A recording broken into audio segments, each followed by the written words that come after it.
Going to go ahead and call this public hearing to order. Declare a quorum of 7 trustees present. Will take us to item C, public hearing to receive input on proposed school district budget and tax rate for the 2021-22 school year. Mr. Martindale.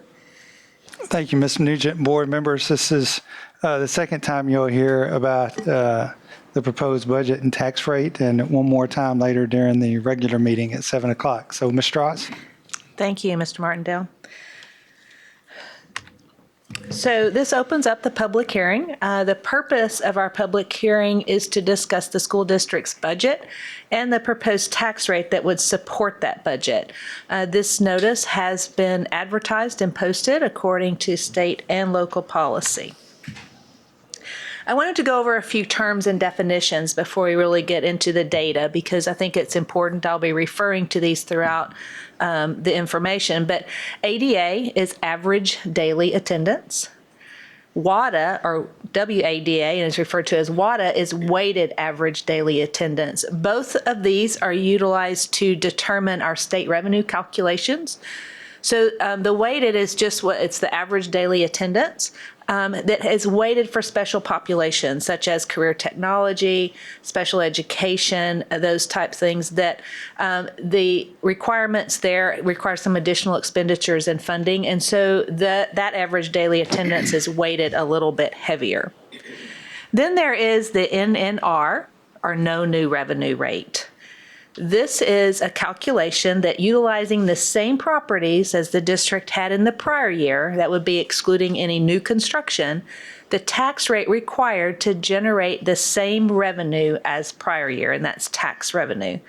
So that's going to be important later when we get into the more information. And then there's the MCR, or the maximum compressed tax rate. This is a tax rate that's calculated by Texas Education Agency. It's based on both statewide values as well as local property values. And what it does is it forces districts that has a property value that exceeds a certain percentage to force their tax rate down. And that percentage is 2.5%. So anything above 2.5%, our tax rates will be declining from that of last year. So it's required that the Board of Trustees adopt the budget that includes the general fund, the debt service fund, and the child nutrition fund. So that's the data you will see. There are other funds in the district, grants, special revenue funds, and construction. But those revenues are earmarked for specific purposes, so it's not required to be adopted. The assumptions that we used in generating the budget was an enrollment growth of 3.2% over that of last year, and a property value growth of 4.11, and this is based on the certified values that our appraisal district provided at the end of July. So again, we talked about the three funds. So the revenue for the general fund is proposed at $124,735,272. Debt service, $29,525,000, and food service, $7,246,545, for a total revenue of $161,506,817. The appropriations for the general fund are proposed at $127,644,303. The other two funds, the appropriations equal that of a revenue for a balanced budget. So the general fund is the only one that has appropriations exceeding revenue at this point, $2,909,031. So some of the highlights of the items included in the general fund: compensation plan that the Board of Trustees approved back in July increases beginning teacher pay from $45,500 to $47,000. It increases the base salaries for teachers by at least $1,000 for those returning.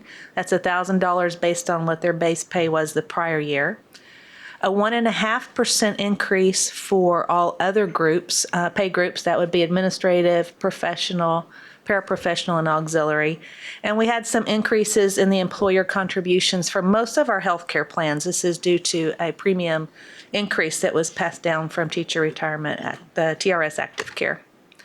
Other additions, campus positions for special education and pre-kindergarten, and inflation for items such as utilities and property and casualty insurance. This estimated deficit of a little bit over $2.9 million would be funded with the use of fund balance out of the general fund. We're estimating at the end of this year, a fund balance will be a little over $34.1 million. But we will continue to make efforts throughout this coming year to reduce that deficit by either controlling expenses and also hoping our enrollment comes in a little bit better. And again, just as a reminder, the debt service and child nutrition fund were balanced. So now getting into the tax rate. This is a little bit more confusing. The 4.11% growth, our tax rate is forced down. So the maintenance and operations rate that supports the general fund is being proposed at 95.22 cents. Compared to the current year of 96.6, that's a 1.38 cent decline from the 2021 year. Debt service of 26.3 cents is proposed to remain the same. So that's a total rate of $1.2152 compared to 1.229. So that again, that's that 1.38 cent decline. So that the maximum compressed rate, just for your information, was 0.9022 for College Station ISD, and then we do have an additional 5-cent enrichment tax that had been approved at previous years by our Board of Trustees. So that's where the 9522 comes from. So now we have the little confusing part. We talked about tax rate decline, but the motion that will be presented for trustees tonight will actually say it's a tax rate increase. And this is because that rate, the total rate that we talked about, the $1.2152, must be compared to the no new revenue rate. And so we did have property value growth this past year on the properties that we had, some inflation. So we will have, in the motion, it will say a tax rate increase. So a little confusing there. And we must calculate the percentage. That's 3.56%. So just for reference, the no new revenue rate is calculated at $1.1869. Then we have the resolution that supports that motion, and it has even different data. So in this one, we must calculate the no new revenue rate, but only on the maintenance and operations side of the tax rate, not the total that was mentioned in that budget.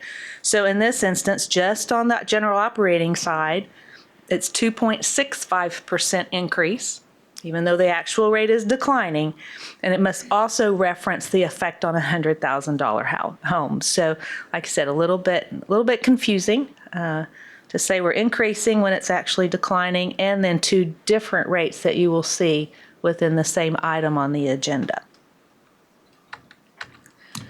So that was very fast, hopefully understandable. So I'll open it up to any public comment that we may have.